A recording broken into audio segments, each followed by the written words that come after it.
Infertility, निसंतानता, इनके cases बहुत तेजी से बढ़ते जा रहे हैं। और इनफर्टिलिटी के जो केसेस हैं, इसके अंदर एक बहुत ही बड़ा कारण जो आजकल देखने को मिल रहा है वो है जो मेल पार्टनर होता है उसके अंदर स्पर्म काउंट्स यानी शुक्राणु की कमी होना। अब ये जो मेल्स के अंदर स्पर्म काउंट होती है, इसमें दो तरह की उनमें कमी देखने को मिल सकती है। जो पहला केस है वो ओलिगोस्पर्मिया और सेकंड होता है एजियोस्पर्मिया।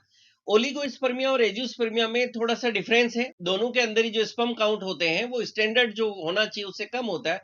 बट ओलिगोस्पर्मिया में क्या होता है कि जो मेल है उनके अंदर स्पर्म्स बन तो रहे हैं, लेकिन जितना बनना चाहिए उससे कम बन रहा है। और सेकंड है एजियोस्पर्मिया, जिसको कि आप कह सकते हो नील स्पर्म काउंट या जीरो स्पर्म काउंट भी कहा जाता है। तो ये वो कंडीशन होती है जब किसी मेल के अंदर जब उनका सीमन का एनालिसिस या आप कहें कि जब वीर्य की जांच कराया जाए तो उसके अंदर आता है कि भाई इनके जो वीर्य है उसके अंदर तो बिल्कुल शुक्राणु है ही नहीं, यानी नील स्पर्म काउंट की जो कंडीशन है उसको एजियोस्पर्मिया कहा जाता है। फ्रेंड्स, मेरा नाम आप लोग जानते हैं डॉक्टर रावत चौधरी है और मैं जोधपुर में एक होम्योपैथिक डॉक्टर हूं। और मेरी कोशिश रहती है कि हर बीमारी के होम्योपैथिक ट्रीटमेंट से रिलेटेड जो है उस अवेयरनेस को ज्यादा से ज्यादा लोगों के बीच में फैलाया जाए, उनमें एक अवेयरनेस आए और उनको पता चले कि अगर आपको भी कोई इस तरह की प्रॉब्लम है और आप उसके लिए कोई ट्रीटमेंट की तलाश में है तो होम्योपैथी आपके लिए बहुत ही ज्यादा आप कह सकते हैं कि फायदेमंद साबित हो सकती है।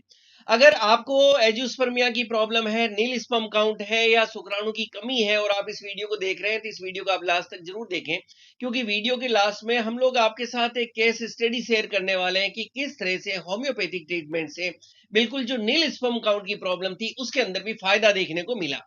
फ्रेंड्स, सबसे पहले हम लोग बात करते हैं कि जो कोई मेल है उनके अंदर जो है अगर नील स्पर्म काउंट होगा, उनके शरीर के अंदर शुक्राणु नहीं बन रहे होंगे तो उसमें क्या सिम्टम्स या क्या लक्षण देखने को मिलेंगे।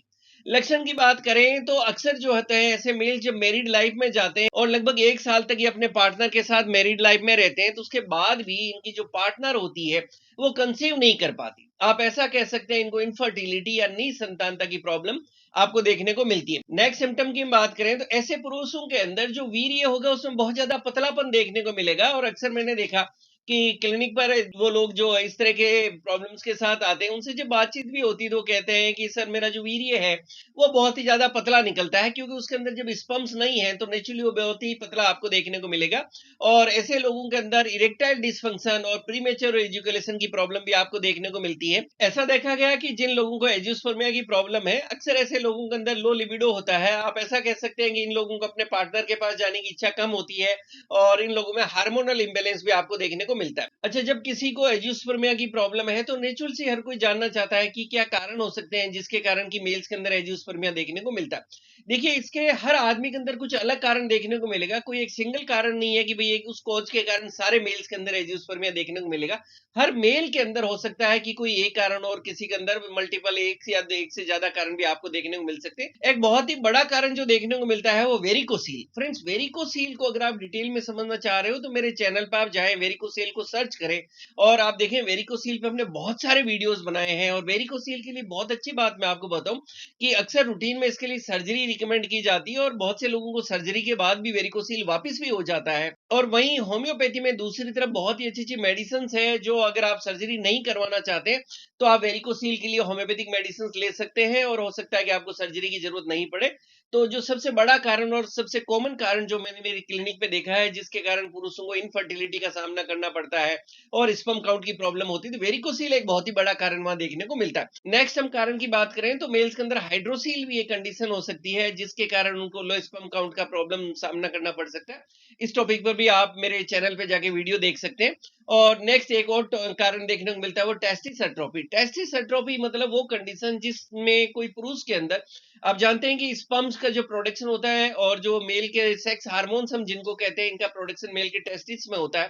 तो बहुत से ऐसे मेल्स होते हैं जिनका जो टेस्टिस है एट्रोफी हो जाता है या आप कह सकते हैं उसका प्रॉपर डेवलपमेंट या विकास होता ही नहीं।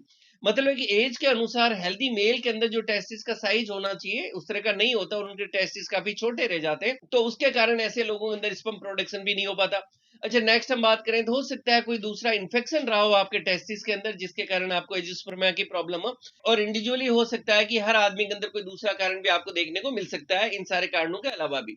अच्छा फ्रेंड्स, जो एजियोस्पर्मिया होता है ये भी दो तरह का होता है, एक तो होता है ऑब्स्ट्रक्टिव और एक होता है नॉन ऑब्स्ट्रक्टिव। ऑब्स्ट्रक्टिव जो एजियोस्पर्मिया है उसके अंदर आप ऐसा कह सकते हैं कि मेल के अंदर हो सकता है कि स्पर्म्स का प्रोडक्शन हो रहा हो, लेकिन उनकी जो रिप्रोडक्टिव ट्रैक्ट है उसके अंदर कुछ ऑब्स्ट्रक्शन या रुकावट आ गया जिसके कारण उनके शुक्राणु बाहर नहीं आ रहे, इसलिए इसका नाम ही ऑब्स्ट्रक्टिव एजियोस्पर्मिया। सेकंड है नॉन ऑब्स्ट्रक्टिव। इसका मतलब यह है कि आपकी बॉडी के अंदर जो स्पर्म्स है उसका प्रोडक्शन हो ही नहीं रहा। तो ये इसको दो तरह से इसको क्लासिफाई भी किया गया है। अच्छा, बहुत से लोग जो है ये भी जानना चाहते हैं कि सर क्या कोई ऐसा टेस्ट है जिससे मुझे पता चल जाए कि कहीं मुझे भी एजियोस्पर्मिया की प्रॉब्लम तो नहीं है। फ्रेंड्स, बहुत सिंपल सा टेस्ट होता है। जब आप अपने डॉक्टर के पास जाते हैं और मिलते हैं तो आपको कहते हैं सीमन एनालिसिस करवा लीजिए, मतलब कि वीर्य की जांच करवा लीजिए। बहुत सिंपल सा टेस्ट है, आपको बता दिया जाता है। और जब आप ये टेस्ट कराते हैं तो उससे पता चल जाता है कि आपकी बॉडी के अंदर जो शुक्राणु है वो नील स्पर्म काउंट है या ओलिगोस्पर्मिया, मतलब कि बन रहे हैं लेकिन कम बन रहे हैं या बिल्कुल नॉर्मल रेंज के अंदर है। तो बहुत सिंपल सा टेस्ट होता है। और अगर आपकी बॉडी के अंदर एजियोस्पर्मिया या ओलिगोस्पर्मिया है, मतलब वो कंडीशन है कि शुक्राणु कम बन रहे हैं, तो आपको ऐसे के अंदर फर्दर फिर कुछ टेस्ट आपको रिकमेंड किए जा सकते हैं। ये कुछ ब्लड टेस्ट हो सकते हैं या आपका यूएसजी स्क्रोटम जो है वो भी हो सकता है। वो एज पर नीड आपके डॉक्टर आगे कुछ आपको एडवाइस कर सकते हैं, तो उनको आप फॉलो कर सकते हैं। और इसके बाद में नेचुरल सी बात है कि हम लोग ट्रीटमेंट को जानना चाहेंगे। तो फ्रेंड्स, अच्छी बात यह है कि होम्योपैथी के अंदर बहुत ही अच्छा ट्रीटमेंट है, और ऐसे बहुत से लोग हैं जिनको की होम्योपैथी से जो नील स्पर्म काउंट के केसेस थे वहां कामयाबी मिली है, उनको सक्सेस मिली है। तो अगर आपको भी कोई इस तरह की प्रॉब्लम है और आप इस वीडियो को देख रहे हैं तो बिल्कुल भी घबराने की जरूरत नहीं है। बस जरूरत है कि आप अपने होम्योपैथिक डॉक्टर से मिले, उनके प्रॉपर गाइडेंस में रहें और प्रॉपर होम्योपैथिक ट्रीटमेंट लेके आप इसको ठीक कर सकते हैं।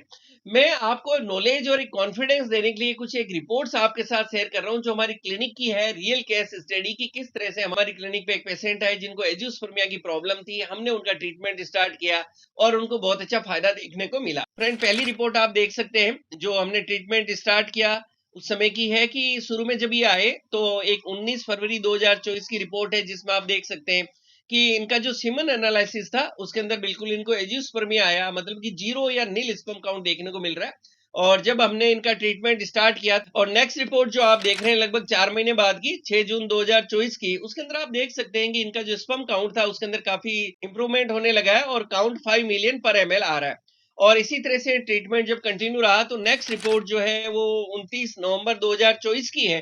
उसके अंदर आप और बेटरमेंट देख सकते हैं और उस रिपोर्ट में आप देख सकते हैं कि इनका जो स्पर्म काउंट था वो बढ़कर 8 मिलियन पर एमएल हो गया। तो ये रिपोर्ट्स बताती है कि किस तरह से धीरे धीरे जो नील स्पर्म काउंट था उसमें कंटिन्यूअसली इंप्रूवमेंट हो रहा है, और नेचुरली इनका फर्दर जो ट्रीटमेंट चलेगा तो आपको और अच्छा सुधार इसके अंदर देखने को मिलेगा। फ्रेंड्स, ये रिपोर्ट्स या केस स्टडी आपके साथ सिर्फ इसलिए शेयर की कि आपको एक कॉन्फिडेंस मिल सके कि अगर किसी भी कारण से आपके केस के अंदर भी आपकी बॉडी के अंदर स्पर्म काउंट्स की कमी है, चाहे वो ओलिगोस्पर्मिया है चाहे एजियोस्पर्मिया है, तो आप भी उसको अपने होम्योपैथिक ट्रीटमेंट से अपने डॉक्टर के गाइडेंस में इसको ठीक कर सकते हैं और हो सकता है आपको भी बहुत अच्छे रिजल्ट्स देखने को मिले। अच्छा, बहुत ही कॉमन क्वेश्चन आता है वीडियोस के लास्ट में कि सर कौन सी मेडिसिन होती है जो ऐसे के अंदर अक्सर फायदा करती है। फ्रेंड्स, यहाँ मैं एक ही चीज कहूंगा, प्रॉपर ट्रीटमेंट वही होता है जो आप अपने डॉक्टर के गाइडेंस में लेते हैं। प्लीज सेल्फ मेडिकेशन बिल्कुल नहीं करें ऐसे केसेस के अंदर। बट रूटीन में कुछ मेडिसिन की हम बात करें आपके नॉलेज पर्पज के लिए जो होम्योपैथी के अंदर काफी इफेक्टिव मानी गई है, तो डेमियाना मदर टिंचर एक बहुत अच्छी मेडिसिन है और इसकी 10 से 15 बूंद दिन में 3 बार 1 कप पानी के साथ में घूंट घूंट सिप बाय सिप करके आपके डॉक्टर आपको रिकमेंड कर सकते हैं। नेक्स्ट हम मेडिसिन की बात करें तो ट्रिबुलस टर मदर टिंचर भी एक बहुत अच्छी मेडिसिन है और इसकी भी 10 से 15 बूंद दिन में 3 बार 1 कप पानी के साथ मिक्स करके सिप बाय सिप धीरे धीरे लेने के लिए रिकमेंड की जा सकती है। अच्छा, नेक्स्ट दो मेडिसिन आती है जो पोटेंसी के अंदर मैंने देखा काफी इफेक्टिव रहती है। एक है कोनियम 30 और एक है सेलिनियम 30। तो ये दोनों मेडिसिन भी पोटेंसी के अंदर है, तो इनको भी दो दो बूंद डायरेक्टली टंग पे या शुगर ग्लोब्यूल्स जो मीठे दाने हम होम्योपैथी में रूटीन में कहते हैं उनके साथ आपके डॉक्टर रिकमेंड कर सकते हैं। इसके अलावा फ्रेंड्स काफी सारी मेडिसिन आती है जो एज पर नीड एज पर सिम्टम आपके डॉक्टर आपके लिए प्रिस्क्राइब कर सकते हैं। वो जरूरत है अपने डॉक्टर के टच में रहें, कॉन्फिडेंस और प्रॉपर ट्रीटमेंट लें, और आपको भी अगर इस तरह की प्रॉब्लम है कि उससे आपको भी फायदा हो सकता है। फ्रेंड्स, मैं उम्मीद करता हूँ ये वीडियो आपको पसंद आएगा और आपके लिए लाभकारी साबित होगा। इसी तरह से मुझसे जुड़े रहने के लिए मेरे यूट्यूब चैनल को लाइक करें, शेयर करें, सब्सक्राइब करें और बेल आइकन जरूर दबाएं जिससे मैं जैसे ही कोई वीडियो डालूं आपको नोटिफिकेशन मिल सके। Thank you so much.